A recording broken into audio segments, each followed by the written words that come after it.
For many parents, it can be tricky to strike that perfect balance between supporting your child in their areas of struggle while simultaneously helping them to develop areas of extraordinary talent. This is particularly true for twice exceptional learners. Well, my guest today, Samuel Young, is going to talk to you about how to strike that balance. Sam is a growth-minded two-time Fulbright scholar and director of Young Scholars Academy, a strength-based, talent-focused virtual enrichment center that supports twice exceptional students and their families. Samuel is a neurodivergent educator who has ADHD, and as an ADHD learner, he has a tremendous understanding of, experience in, and respect for all things related to neurodiverse education. I can't wait for you to join this conversation. Let's listen in. Millions of kids struggle with learning, processing, and social emotional difficulties. These challenges interfere with their ability to reach their full potential. Dr. Karen Wilson is here to help. Her extensive background in pediatric neuropsychology and higher education have prepared her for this unique mission. Listen as she delivers content to inform, educate, and empower parents and educators. This will enable you to identify challenges that kids face and get them on the road to achieving their full potential. This is Diverse Thinking, Different Learning by Child Nexus. Samuel Young, welcome to the podcast. Thank you so much, Karen. Thank you for having me here. I'm so glad that you're here. I'm very excited to be here. I am too. I'm excited that you're here. You know, we've had a chance to kind of interact in the Child Nexus space with a number of different providers who work with kids, but you have a really unique niche of kids that you work with, students that you work with, and I've talked about twice exceptional students on the podcast before, but you are really in there supporting them in a unique way. And I wanted to have you on the podcast to talk about that. So I'm really excited that you're here. I'm thrilled to be here. And I love talking about twice exceptional students. In fact, you're probably going to have to cut me off so that I keep it at the allotted time because I can do it all day. Well, for those who might not be familiar with the term twice exceptional or 2E, let's just start by just explaining what that term means.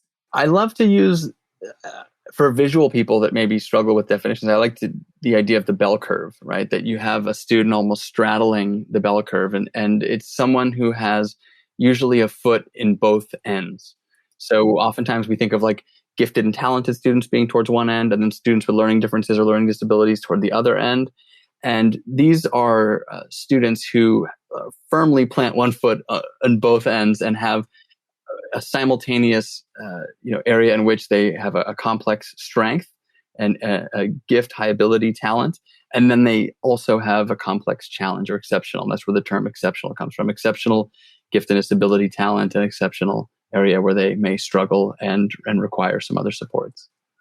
And that profile, having that profile can be confusing to both parents and educators. They're performing at an exceptionally high level in specific areas, but then struggle at the same time in other areas. Like you said, having their foot planted on the other end of the spectrum simultaneously. Yeah, and there's a couple things that are brought up a lot. If we go back to some of the really early research done by like Susan Baum and others, we talk about these concepts of the three kinds of masking. Masking is a term that's probably not used enough, but essentially it three ways in which someone's giftedness or differences or both can be concealed.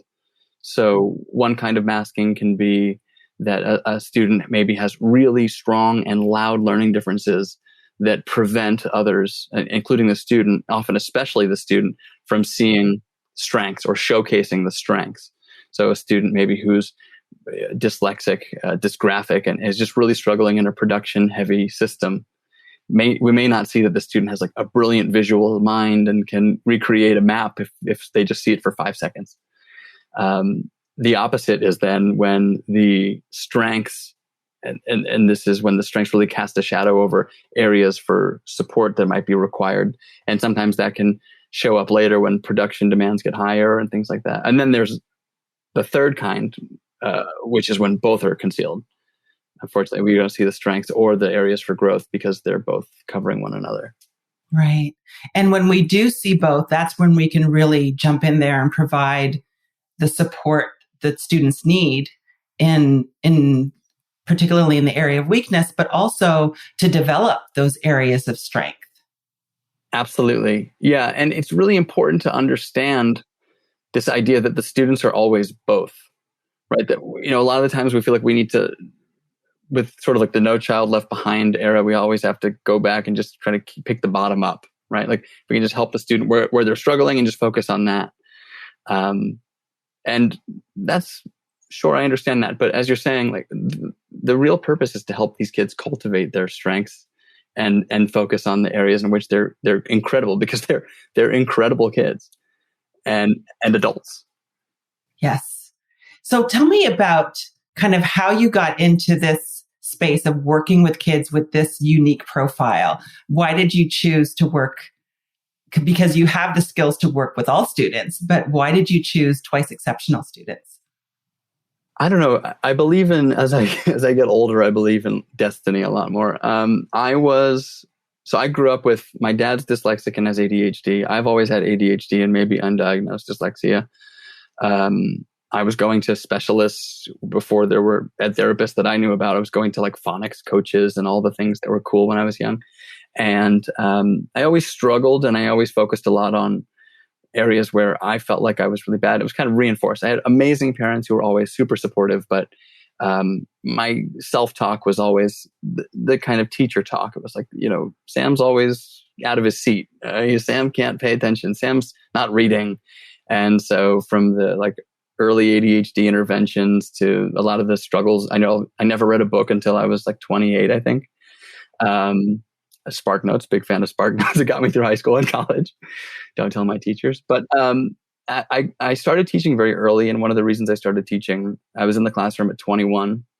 And I really was passionate about working with students who had learning differences and learning disabilities. I actually didn't know about twice exceptional students at the time. But as I taught more and more, I became more and more attracted to students who were really kind of quirky and knew the content, were maybe even ahead of me in some of the courses, but had like really poor grades. And fast forward years later, I went to a hiring fair and I met Carl Sabatino, who was who's currently the head of Bridges Academy. And he's like, we teach this population of these students. They're called this. I was like, never heard of that. Tell me more. And describe. I'm like, those are my people. Like, I don't know. Like, I want to come see what's going on. And Bridges flew me out I was living in San Francisco at the time, and I checked them out and I was like, this is incredible.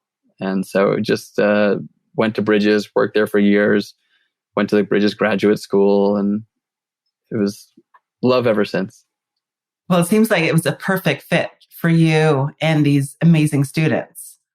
I think so. I see twice exceptional students as like one of these underserved populations that doesn't often really get talked about very much because not a lot of people know about them.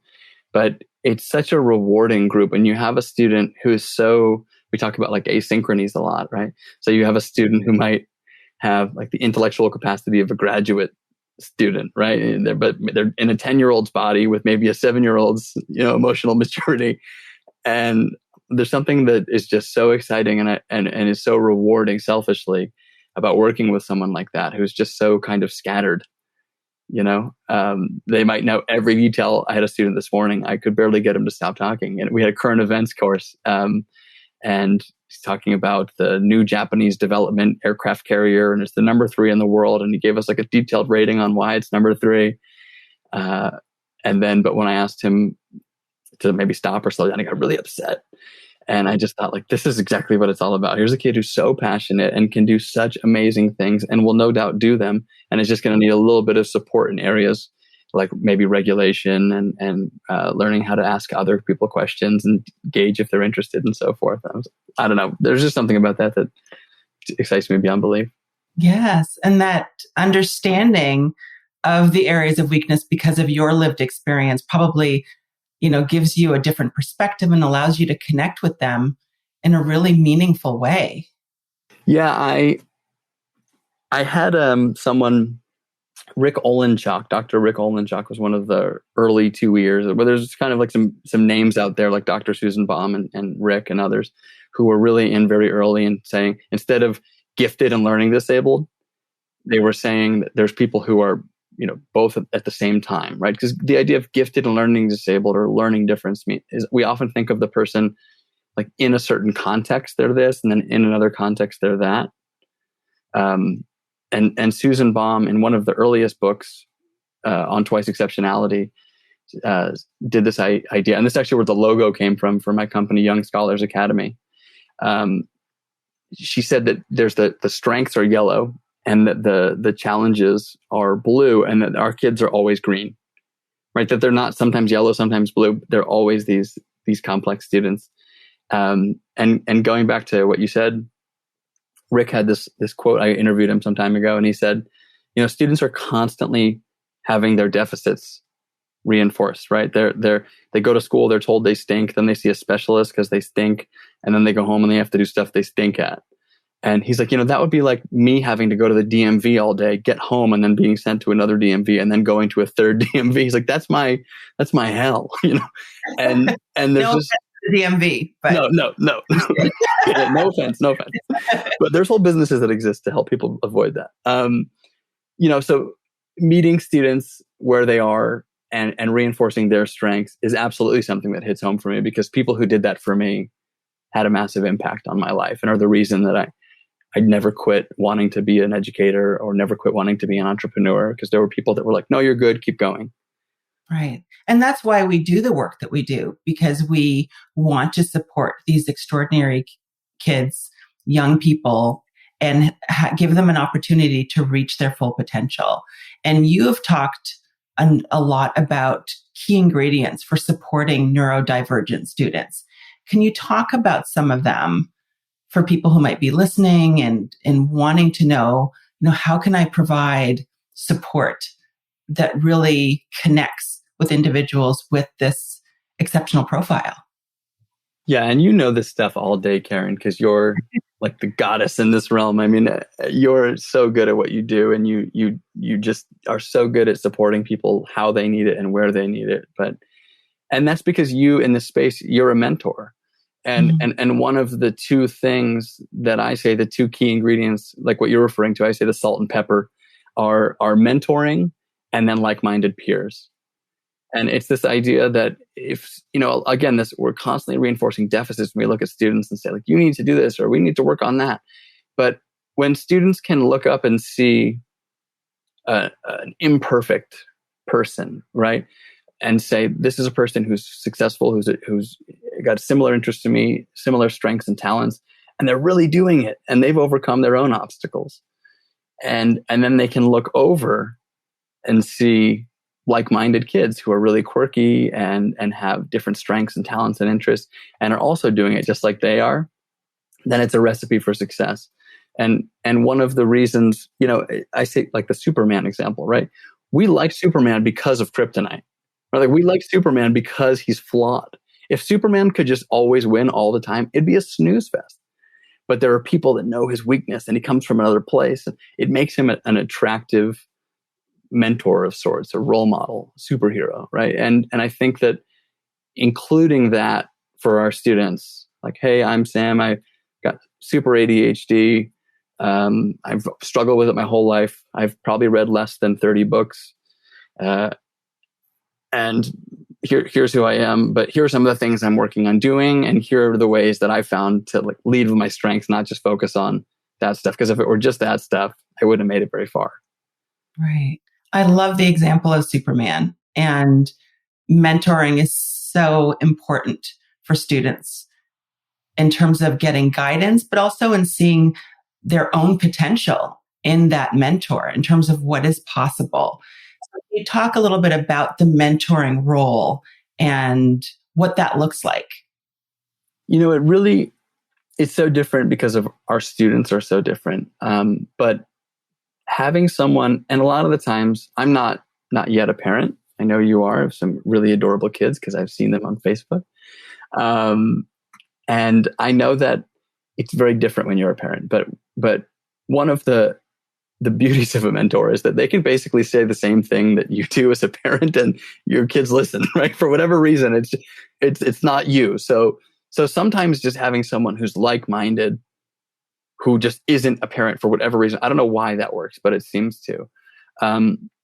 But one of the most important things I think that a mentor can do is just connect with a student, express genuine interest in a student, and really learn more about them, learn more about their story, and then help them create a vision. I think that a lot of the times education's done backwards, like this sort of Tayloristic, like 20th century idea that we like fill a student's head and then get them ready for the factory, right? And I think mentoring is really flipping that script.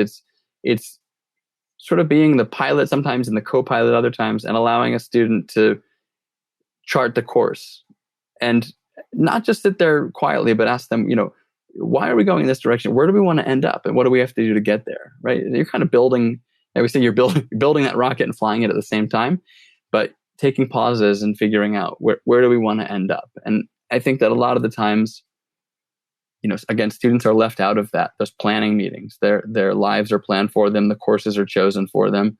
And no matter whether or not it aligns with their vision of the future or not, they get left out of the conversation, and then they don't really have the agency. And I think a good mentor is someone who can, whether it's one-on-one or in a small group, can help them tap into their own voice, profile their strengths, and understand where they're going to need help, and then allow them to gather the tools that they need for their toolbox to be able to, play to their strengths, support their areas for growth, and let people know what their vision is, what their journey is like.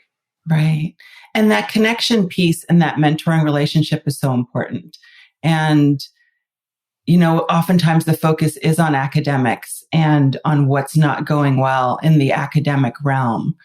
But we know the research shows that having a strong connection with an adult, with a role model, can enhance learning in all kinds of different environments. And it actually helps with the social and emotional development of an individual. And we know that with students with a twice exceptional profile, like you were saying, there's asynchronous development of cognitive skills, but there can also be disparities in their social and their cognitive development. And so having that relationship is so important for the social emotional development of a student. And you're so right, because a lot of the times their social needs aren't being met because they are so asynchronous. Like that example I gave before of a 10-year-old who's operating if they're operating at a graduate level understanding of philosophy, you've alienated all your 10-year-old, pals, right? Unless they're capable of the same kind of depth and complexity. You want to talk about, Socrates and Plato and Aristotle, and, other students are not there yet, right? And then you might put them with older students, but then the maturity becomes an issue, right? The older students are going through puberty and hormones, and their interests have changed all of a sudden. And so having the mentor who can wade past some of the differences and quirkiness and embrace those things and stimulate them and give them some different tools to socialize and so forth, I think can be really helpful.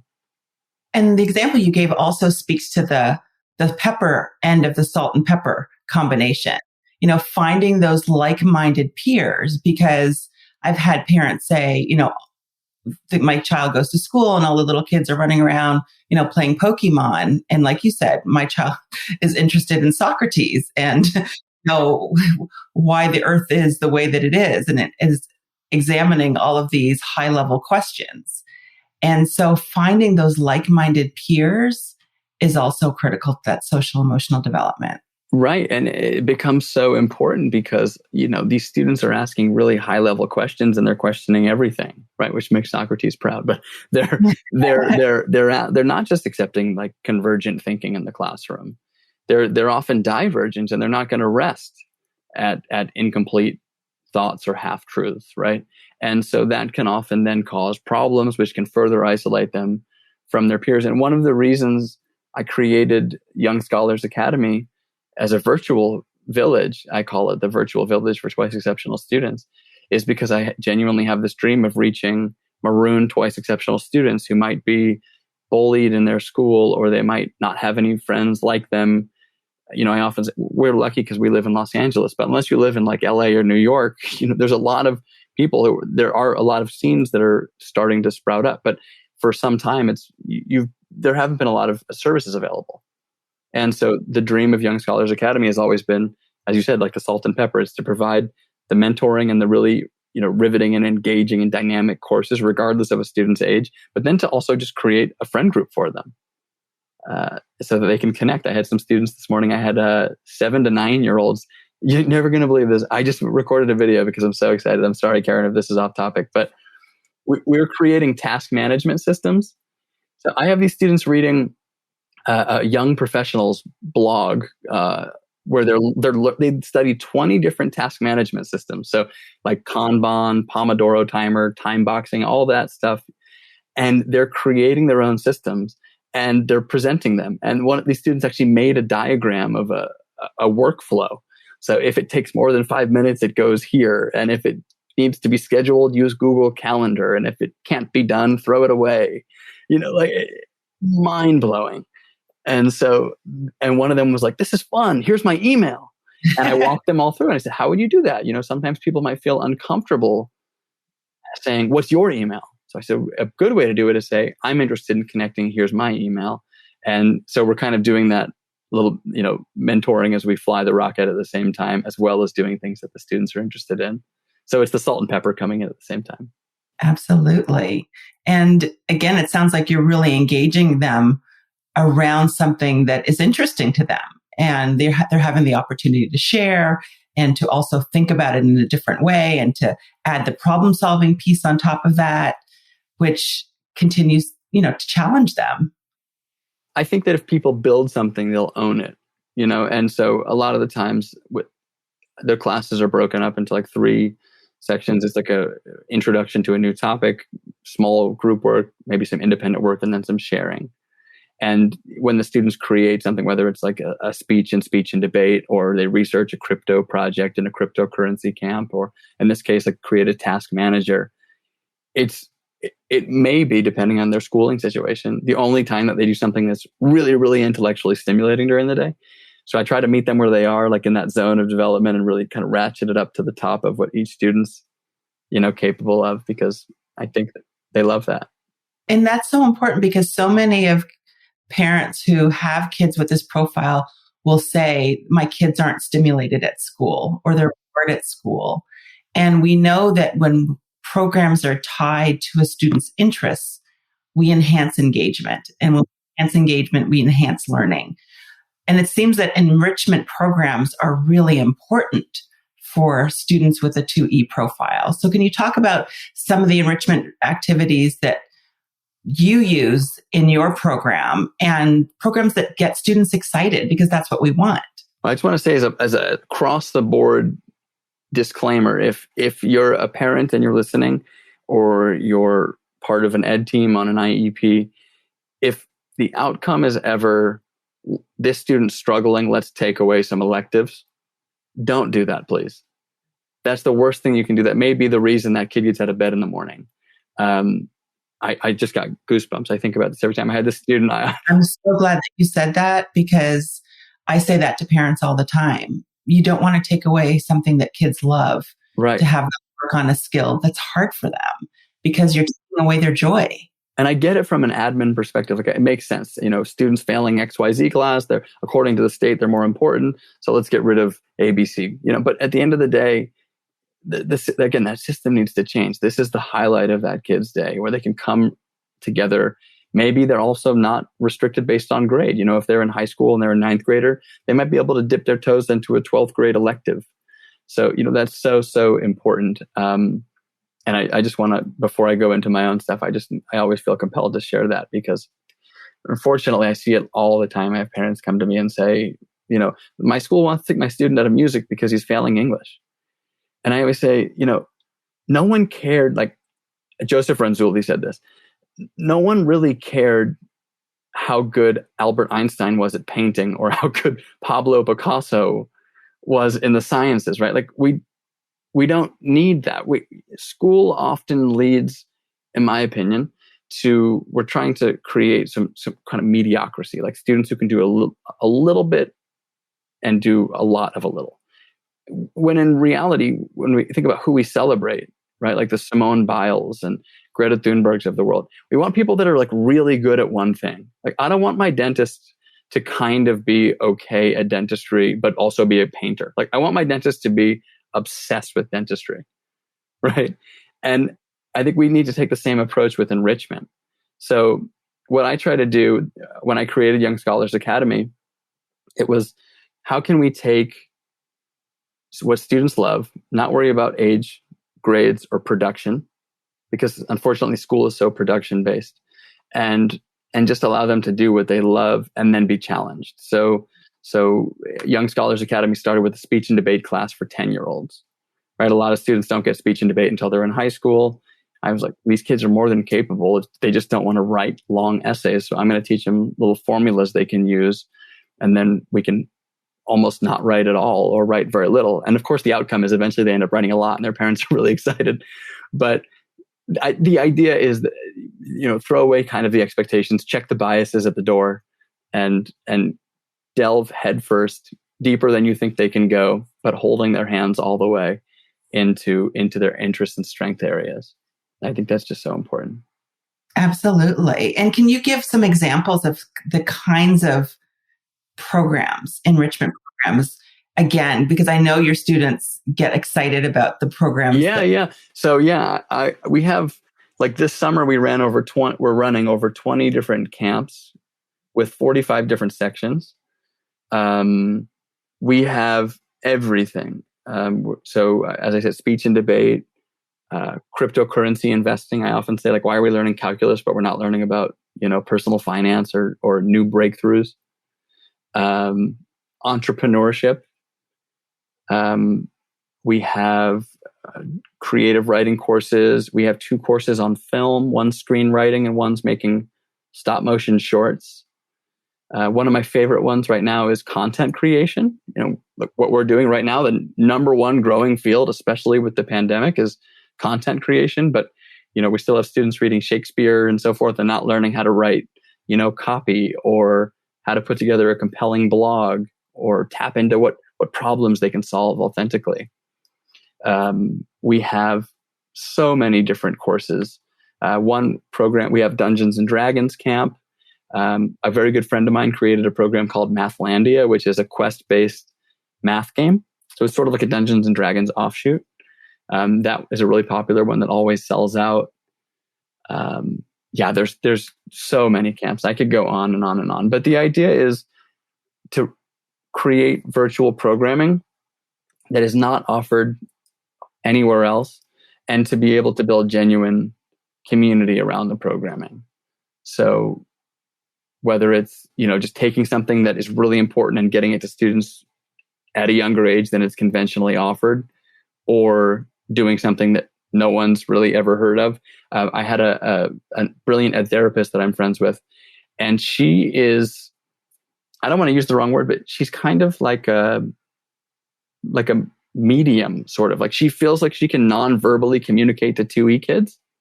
It's kind of wild. Like, I had to really check my own reservations. And she has a course that she created with Young Scholars Academy called Uniquely You. And the idea is that it's taking students who are often not writers and helping them become intuitive writers. So tapping into the idea that people can communicate other ways than just verbally, and then tapping into how they can hear their own voice, just develop their own voice, and then become writers. That is really interesting. Yeah. So it's a laboratory. We're doing all kinds of stuff. And that's where problem solving lives, in exploration and testing hypotheses and trying different things and learning. And it seems like you've given a number of students, or given students a number of different opportunities to learn and grow. And it seems that excitement and having an opportunity to develop in an area of talent would also contribute to a strong self-concept. Without a doubt. Yeah, I sometimes think, I try to imagine when I'm creating a course, like, is this a space, or to what extent can this be a space where a student can just feel good as heck about something. I have a course, like the student talking about the aircraft carriers today. We have a course on current events, and it's how can you think critically, detect bias, find fake news, and suss it out. And here's a student who just wants to talk about the military all the time, and for 5 hours this week he can do that. But I'm going to press him on it and say, okay, what are your sources? Is this like a weapons manufacturer, or are you looking at Wikipedia? And so kind of getting students to take what they love but think critically. And then there's a whole offshoot, which is tapping into that same idea of sort of self-image and self-worth and self-concept. I created 2 programs called Adulting 101 and Young and Thriving. And those are both created to help students either create that vision. Like that's essentially the adulting course is essentially like a mentoring program where students can kind of reverse engineer instead of saying like, I'm going to go to college and I'm going to major in this. Okay, think further than that. Like, what's your personal legend? What are you hoping your saga is going to accomplish? And then what's it take to get to that place?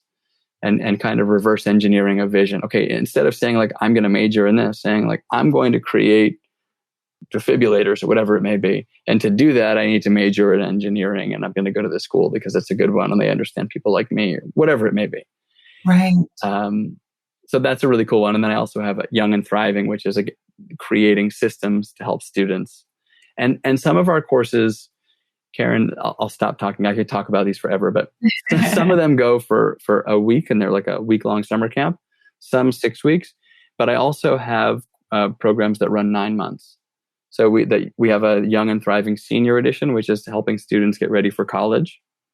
And that's probably the most comprehensive course. And then I teach like 4 or 5 different AP courses as well, which are non-production based. So, schools a lot of the times they'll take an AP course and there's just like such an overwhelming amount of work. This is really just enough work to be able to do well on the test, but it's all content. Right. So it's kind of like a 2E friendly AP. So I just call it 2E AP. That is really great because, again, you're giving students the opportunity to grow and develop, which we want, and which they have to do is to matriculate through the educational system. But you're also giving them opportunities to engage in higher level thinking and critical thinking. I love the idea of reverse engineering the life that you want to have, and then taking a look at what it takes to get there, because it also allows students to see kind of what they want their place to be in the world, and how they can add value to the world that we live in. And that is just such a meaningful experience to have and to think about that way, particularly kids who fail at things, particularly in those areas of weakness where they face that failure, whether it be in, not paying attention, you missed the second sheet of the math work, the math exam because you weren't paying attention, or it took you longer to read, or you didn't read. And oftentimes, even though these students have exceptional skills, again, there can often be in some educational settings, not all, an overemphasis on their failures and on what's wrong. And people double down on that. Let's see how we can help them in this area of weakness, when we also need to build up their strengths and their talents. Yeah, you're so right. And I see it as like the future leaders of the world who are on the brink of giving up. These are like you said, like these, when we talk about like a value add, like these are the students who are, their obsession and comprehension knows no bounds. Yet they're constantly told, you're not doing this, you're not doing this. And they may very well give up. When I was studying to be a history teacher, I knew I wanted to be a teacher very young. I almost quit. I was really struggling. I couldn't pay attention. I couldn't read the books as fast as I was supposed to. We had 150 pages of reading a night. And I went to my mentor at the time and I said, I can't do this. I'm not like the other kids. This is too much reading and I'm afraid I'm going to not be a good teacher. And he said, on the first day of teaching, some student asked me about Lewis and Clark and brought up Sacagawea. And I said, that's not a real person. You don't know what you're talking about. He said, I didn't know what I was talking about. And now he was like a lead teacher in the state of Rhode Island. He's like, you are going to make mistakes. You're not going to know everything you need to know. But what you have is the ability to lead and inspire people. And you can't learn that, but you can learn the history. So keep going. And that was such a critical intervention for me. And I just want to be that for like tens of thousands or hundreds of thousands of twice exceptional students. Right. And you are that. And I haven't reached that many people yet, but I hope to. But it only takes one, Sam. Yeah. To have an impact on one student is absolutely meaningful, because you can change the trajectory of that child's life. And they in turn can change the trajectory of other lives. Just like the person you encountered who, when you wanted to give up, helped you to think about your experience in a different way. You can do that for someone who can go on to do that for a number of different students. Yeah, you're so right. Yeah. And I think, we talked about failure a little bit, but I think where we need to make a shift is in really rethinking failure, because failure is a part of learning. And you've said something, I think I read it in one of the pieces that you've written, is that you have to allow youngsters to fail with grace. And I'd love for you to tell parents who are listening, educators who are listening, kind of what you mean by that, because I think that is so important to normalize failure. We all fail. We can't all do things exceptionally well. And failure is absolutely a part of life, and it's a part of learning. I think that's one of the biggest things. I sound very critical of school. I'm a product of public school, and I generally had a pretty good experience. But I think it's one of the things that schools gets wrong. Young Scholars Academy doesn't grade. I don't believe in grading, and if I'm asked to do it, I won't, because I don't think we should measure someone's struggles in the way that grading often quantifies struggles. The reality is that people are all afraid to fail, and the most successful ones are the ones that just embrace it, right? Whether it's like a Tiger Woods, or I read something about Kobe Bryant talking about leaning into failure and how he'd figure out why he was failing and then learn from that. I mean, there's so many people who go their whole lives afraid to fail. And I would not say that it's an overlooked part of education. I would say that failure is the best teacher.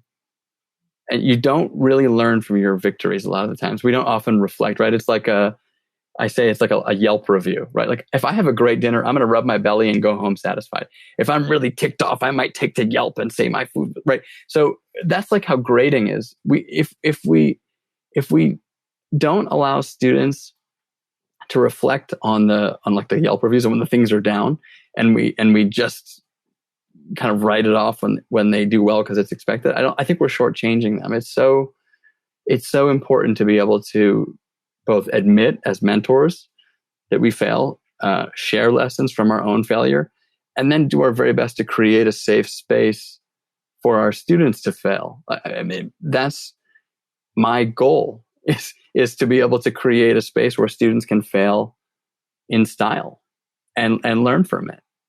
Because they're going to, and if it's our job to get them ready for life, but we insulate them so much, how are they going to know how to cope when they do fail? Because they will. Yes. And then when they do make those mistakes, what we want to do is ask them, what did you learn from this? What would you do different next time? Mm-hmm. Because that's where the learning is. Yeah, I completely agree. I think, like, math teachers who allow students to retake a test and then write reflective notes on where they went wrong. Like, brilliant. That's learning. Okay. Not like, oh, put your face in it. What'd you do wrong here? But can you actually break it down and teach it to me, or teach it to yourself what went wrong, and explain it again and show that you understood it? Because ultimately the outcome of this course is that you learn the content, and this shows me that you reflected and you learned. And that's real life. That is real life. Sam, I could continue talking to you for another hour. And I really appreciate you sharing your knowledge and experience in all things related to neurodiverse education, particularly your work with supporting twice exceptional students and their families. If families or educators want to reach out to you to know more about your programs and know how they can support 2E learners, what's the best way for them to connect with you? So if you head to the site, I'm changing my email pretty soon, but the best way to do it would be to just go to youngscholarsacademy.org. And my email will be there too. It's in the process of changing, but youngscholarsacademy.org is where we can be found. And we have some amazing summer camps going on until August 15th. So if you have a kiddo and you're looking to steep them in a strength-based and talent-focused environment where they can be with like-minded students and some pretty cool mentors, then I recommend checking us out. Wonderful. Thank you so much, Sam. It's been an absolute pleasure having you as a member of our Child Nexus community. And I'm so grateful for the work that you do today. And thank you so much for speaking with us. Karen, you are an exponent in this field. So thank you for taking everyone to their highest version. I mean, you are literally a mentor to all of us. Thank you for amplifying voices, connecting people professionally, and creating the largest ecosystem I know of that authentically solves problems and connects people with people that can help. So thank you for everything you do. Thank you. This was such a fun conversation, and it has been such a pleasure having Sam in our Child Nexus professional community. If you are looking for support for your child, make sure to go over to childnexus.com and check out our search for a provider, search for a school tab. And if you want to know more about understanding the gifted and twice exceptional child, make sure you also check out episode number 38. Thank you so much for listening, and I'll see you next time. Thanks for listening to Diverse Thinking, Different Learning by Child Nexus. For more resources, visit us online at childnexus.com.